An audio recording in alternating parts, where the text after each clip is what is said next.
Khaleda Zia engineer, তো খালেদা জিয়া যদি engineer না হয়ে দেশ চালাতে পারে, মামুনুল হক ইঞ্জিনিয়ার না হয়ে দেশ চালাতে পারবে না কেন? আচ্ছা, চরমনাই সাহেব ইঞ্জিনিয়ার, খালেদা জিয়া ইঞ্জিনিয়ার, তো খালেদা জিয়া দেশ চালাতে পারলে চরমনাই সাহেব পারবে না কেন? খালেদা জিয়া ডাক্তার না হয়েও দেশ সামনে চালাইছে, মৌলবীরা ডাক্তার না হয়ে দেশ সামনে চালাবে। শেখ হাসিনা চালিয়েছে দুটা দিয়া, বেতন দিয়া ডান্ডা দিয়া, বেতন দিয়া ডান্ডা দিয়া, আমাদের কাছেও বেতন দিয়া ডান্ডা দিয়া। আচ্ছা, খালেদা জিয়াকে তো মানছে, শেখ হাসিনাকে তো মানছে, সব সেক্টরওয়ালা তাদেরকে মেনে নিয়েছে। আপনাদেরকে যদি না মানে, মানে কি? ডান্ডা ডান্ডা ডান্ডা ডান্ডা। খালেদা জিয়া ডাক্তার না হয়ে হাসপাতাল চালাইতে পারলে, আমি ডাক্তার না হয়ে হাসপাতাল চালাইতে পারবো না কেন?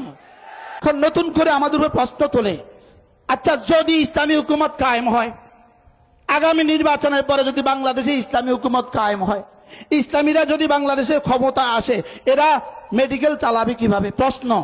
প্রশ্ন, এরা মেডিকেল চালাবে কিভাবে? এরা ইঞ্জিনিয়ারিং সেক্টর চালাবে কিভাবে? এরা ব্যবসার সেক্টর চালাবে কিভাবে? এরা ব্যাংকিং সেক্টর চালাবে কিভাবে? এরা ফ্যাক্টরিগুলো চালাবে কিভাবে? এই প্রশ্ন আসে না? এই প্রশ্ন হয় না? আমি এর জবাবে আগে একটা আকলি জবাব দেই, আকলি। এরা চালাবে কিভাবে? এরা তো ডাক্তারই জানে না, এরা চালাবে কিভাবে? এরা তো ইঞ্জিনিয়ার না, এরা চালাবে কিভাবে? আমি বলবো, আমি একটা আকলি জবাব দিব, খালেদা জিয়া ডাক্তার না হয়েও দেশ সামনে চালাইছে, মৌলবীরা ডাক্তার না হয়ে দেশ সামনে চালাবে। কি ভাই?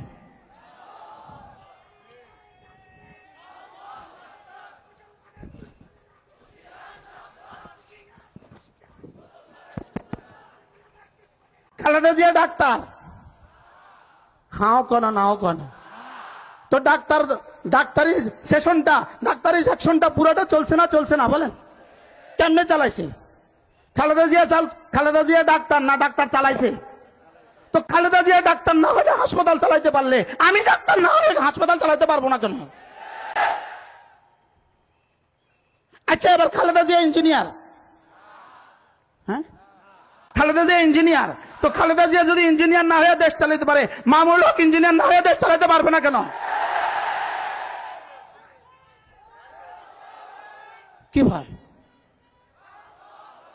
আচ্ছা, চরমনাই সাহেব ইঞ্জিনিয়ার, খালেদা জিয়া ইঞ্জিনিয়ার, তো খালেদা জিয়া দেশ চালাতে পারলে চরমনাই সাহেব পারবে না কেন?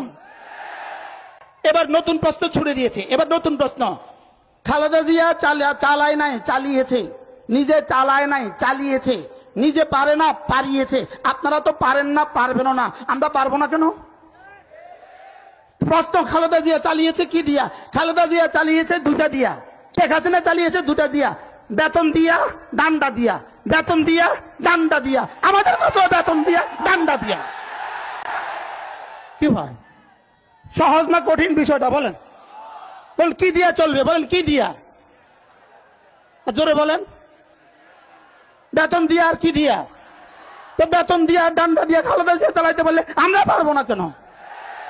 প্রশ্ন, বেতন দিবেন কোত্থেকে? বলেন, প্রশ্ন, বেতন দিবেন কোত্থেকে? খালেদা জিয়া যেমন তার আব্বার বাড়ি থেকে দিছে, তার স্বামীর বাড়ি থেকে দিছে, আমরা আব্বার বাড়ি থেকে স্বামীর বাড়ি থেকে দিব। খালেদা জিয়া আব্বার বাড়ি থেকে দিছে, খালেদা জিয়ার আব্বা ছিল নি, খালেদা জিয়া স্বামীর বাড়ি থেকে দিছে, আর শেখ হাসিনা আব্বার বাড়ি থেকে দিছে। তো শেখ হাসিনা যেখান থেকে দিছে আমরাও সেখান থেকে দিব। আমাদেরকে নিয়ে এত টেনশন কেন? আমার বুঝে ধরে না, শুধু আমাদেরকে নিয়ে প্রশ্ন, এরা পারবে কিনা? দিয়ে দেখো, আমরা পারি না দেখো, আমাদেরকে একবার দিয়ে দেখো, যাদের সিনায় রব্বে কারীমের ইলম আছে, যাদের কলিজা আল্লাহ তাআলার ভয় আছে, এরা পারবে তো কেমন পারবে? এরা ইনশাআল্লাহ বাঁশের রডের পরিবর্তে আর বাঁশ দিবে না। এরা একবার রাস্তা বানাবে, 20 বছর আর রাস্তা ভাঙবে না। কি ভাই, এবার কি টাকা বাড়বে না কমবে? এখন এক রাস্তা বানাইতে হয় 2 বছরে একবার, 4 বছরে 2 বার, 3 বছরে 6 বার, এভাবে রাস্তা বানাইতে হয়। আমরা একবার বানাবো, 20 বছরের গ্যারান্টি, টাকা সব বাড়বে, সব তোমাদেরকে বন্টন করে দিয়ে দিব। কি ভাই, আমি মনে হয় বুঝাইতে পারি নাই। আমাদের উপরে আপত্তি কিসের উপরে? বলেন, কিসের উপরে আপত্তি? আমরা পারি না। আমরা যা পারি তোমাদের 14 গোষ্ঠীও তা পারে না। কি ভাই, আমরা যা পারি, ওলামা একরাম যা পারে যদি পারে শব্দ বলতে হয় উলামা ইকরামেই পারে এটা বলতে হবে। যদি কি বলতে হয়, হ্যাঁ উলামা ইকরাম পারে নাকি, উলামা ইকরাম পারে না মিথ্যা বলতে পারে না, উলামা ইকরাম পারে নাকি, উলামা ইকরাম দুর্নীতি করতে পারে না, উলামা ইকরাম পারে নাকি চুরি করতে পারবে না, ডাকাতি করতে পারবে না, দেশের টাকায় বিদেশে বাড়ি বানাতে পারবে না, দেশের টাকায় বিদেশে বাড়ি বানাতে পারবে না। উলামা ইকরাম পারে নাকি, উলামা ইকরাম পারে নাকি ভোট চুরি করতে পারবে না, উলামা ইকরাম পারে নাকি দিনের ভোট রাতে দিতে পারবে না, উলামা ইকরাম পারে নাকি দুর্নীতি করতে পারবে না। কি ভাই, কারণ কলিজায় রব্বে করিম সিফাত দিয়ে দিয়েছেন, আমার আমার আমার আমার রবের সিফাত, আমার রবের ইলম তার কলিজায় আছে, আর ফাতাখশা খাশিয়তে ইলাহি তার কলিজায় আছে। যার কলিজায় রবের ইলম আছে, যার কলিজায় খাশিয়তে খোদা আছে, এটা কখনোই দুর্নীতি করতে পারে না, কখনোই চুরি করতে পারে না। তাহলে বলুন তো দেখি, বুঝে থাকলে বলুন তো দেখি, আমরা দেশ চালাতে পারবো তো? বলেন ইনশাআল্লাহ। এবার প্রশ্ন ছড়ে দিচ্ছে, আচ্ছা খালেদা জিয়াকে তো মানছে, শেখ হাসিনাকে তো মানছে, সব সেক্টররা তাদেরকে মেনে নিয়েছে, আপনাদেরকে যদি না মানে, না মানে মানে কি ডান্ডা ডান্ডা ডান্ডা ডান্ডা, আর না মানে আবার কি, না মানলে কি বলেন, না মানলে তো ডান্ডা।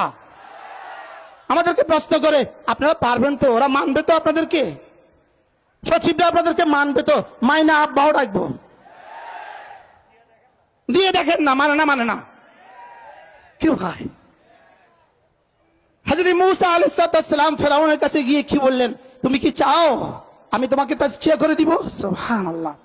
আমাদেরও একই আওয়াজ, আমরা এই দেশকে তাজকিয়া করে দিতে চাই, আমরা এই দেশের প্রতিটা মানুষের হৃদয়কে পরিশুদ্ধ করে দিতে চাই, আমরা এই দেশের প্রতিটা মানুষের দিলে আল্লাহ তাআলার জাত ও সিফাতের ইয়াকিন সৃষ্টি করে দিতে চাই, আল্লাহ তাআলার ইয়াকিন আমরা এই দেশের মানুষের দিলে দিতে চাই। আল্লাহ তাআলা সামিআ, আল্লাহ তাআলা বাসীর, আল্লাহ তাআলা খাবীর, আল্লাহ তাআলা করনে ওয়ালা জাত, এই কথাগুলো আমরা দিতে চাই। যদি এই কথাগুলোই হয়ে যায়, মদিনায় তৈয়বার ওই দৃষ্টান্তই কায়েম হবে। মা তার মেয়েকে বলবেন দুধে পানি মিশিয়ে দাও, মেয়ে বলবে আইনাল্লাহ, আল্লাহ কোথায় গেছে? আমরা ওই পরিবেশ কায়েম করতে চাই, একবারের জন্য আমাদেরকে সুযোগ দিয়ে দাও। কি হয়, তাহলে ওলামা ইকরাম পারবে না, পারবে না ইনশাআল্লাহ? আপনাদেরকে কিছুটা ক্লিয়ার হয়ে গেছেন, আপনারা পারবে না, পারবে না বলবেন। অর্থনীতির কি করবেন আপনারা, অর্থনীতির কি করবেন আপনারা, শুধু অর্থনীতির কি করবেন? এক প্রশ্ন, অর্থনীতির কি করবেন?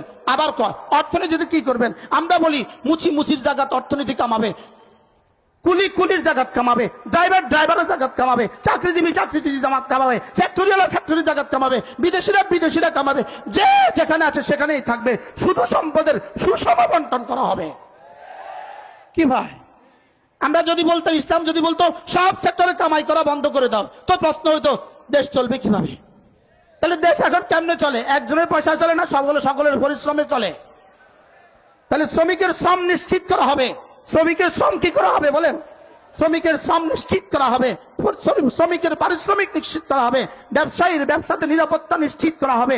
টেকনাফ থেকে তেতুলিয়া ট্রাক চলবে, রাস্তায় কোনো পুলিশ তাকে লাইট দিয়ে চান্দা চাইবে না। কি ভাই, তাহলে এবার বলুন তো দেখি, দ্রব্যের মাল এবার কমবে না বাড়বে? পেঁয়াজ এখানে এই বাজারে কত দিয়ে কিনেন? ৭৫ টাকা দিয়ে পেঁয়াজ কিনেন। পেঁয়াজ বেনাপুল থেকে ঢুকতে এই পর্যন্ত আসতে আসতে পেঁয়াজের গায়ে চান্দা লাগছে 30 টাকা। 1 কিলো পেঁয়াজের গায়ে চান্দা লাগছে কত টাকা? 30 টাকা। তো 40 টাকার পেঁয়াজ এখানে আসতে আসতে 75 টাকা হয়ে গেছে। আমাদের হাতে দিয়ে দেন, বেনাপুল থেকে এখান পর্যন্ত 1 টাকাও কেউ চান্দা মাংবে না। তো যত দিয়ে কিনা হয়েছে তত দিয়ে আপনারা পাবেন। এবার বলেন ইসলাম পারবে না, পারবে না বলেন? আমি আপনাদেরকে ইসলামে পারার সুষম বন্টনের একটা চিত্র তুলে ধরলাম, চিত্র। কিন্তু এই সময় আমার নাই, আমাকে বেঁধে দেয়, সময় বেঁধে দেয়, না হুজুর এগুলো বলা যাবে না, আপনি বলবেন আপনার রাস্তায়। হযরত মূসা আলাইহিস সালাম ফিরআউনের কাছে গিয়ে কি বললেন? আমি কি তোমাকে আত্মশুদ্ধি করে দিব না? আমি কি তোমাকে আত্মশুদ্ধি করে দিব না? ইনশাআল্লাহ আমাদের কাছে ইসলাম আসলে, আমাদের কাছে দ্বীন চলে আসলে, আমাদের কাছে দেশ চলে আসলে, আমাদের সমাজের প্রতিটা পুলিশের দিল হবে আত্মশুদ্ধ দিল, প্রতিটা সেনাবাহিনীর সদস্যের দিল হবে কি? আত্মশুদ্ধ দিল। পিওন থেকে সচিব পর্যন্ত সকলেই হবে আত্মশুদ্ধ, পিওন থেকে সচিব পর্যন্ত সকলেই হবে আত্মশুদ্ধ। সুইফার থেকে টিউনো পর্যন্ত সকলেই হবে আত্মশুদ্ধ ইনশাআল্লাহ। জাতির মাল আর তারা আত্মসাৎ করবে না, জাতির মাল আত্মসাৎ করবে না, জাতির মাল আর চুরি করবে না, সবাই আর খেয়ানত করবে না, মাল আর খেয়ানত করবে না ইনশাআল্লাহ। দেশ হবে শান্তি আর সৌহার্দ্যে পরিপূর্ণ। এবার এর বিপরীতে সাম্যের স্লোগান ভুয়া ভুয়া বলেন, সাম্যের স্লোগান। এর বিপরীতে ইসলাম ছাড়া সাম্যের স্লোগান, একসাথে আওয়াজ তোলেন, ভুয়া ভুয়া। ইসলাম ছাড়া সাম্যের স্লোগান, ইসলাম ছাড়া শান্তির স্লোগান, ইসলাম ছাড়া সৌহার্দ্যের স্লোগান, ইসলাম ছাড়া দুর্নীতি মুক্ত বাংলাদেশের স্লোগান, ইসলাম ছাড়া দুর্নীতি মুক্ত বাংলাদেশ স্বপ্ন দেখা, ইসলাম ছাড়া ভুয়া ভুয়া। যে ভুয়া স্লোগান দিয়া 16 বছরের ফ্যাসিস্ট বিতাড়িত হয়েছে, ওই ভুয়া স্লোগান দিয়া আবার ভুয়া শান্তির স্লোগান দিয়ে আবার বিতাড়িত হবে। আল্লাহ আমাদেরকে বুঝ দান করেন।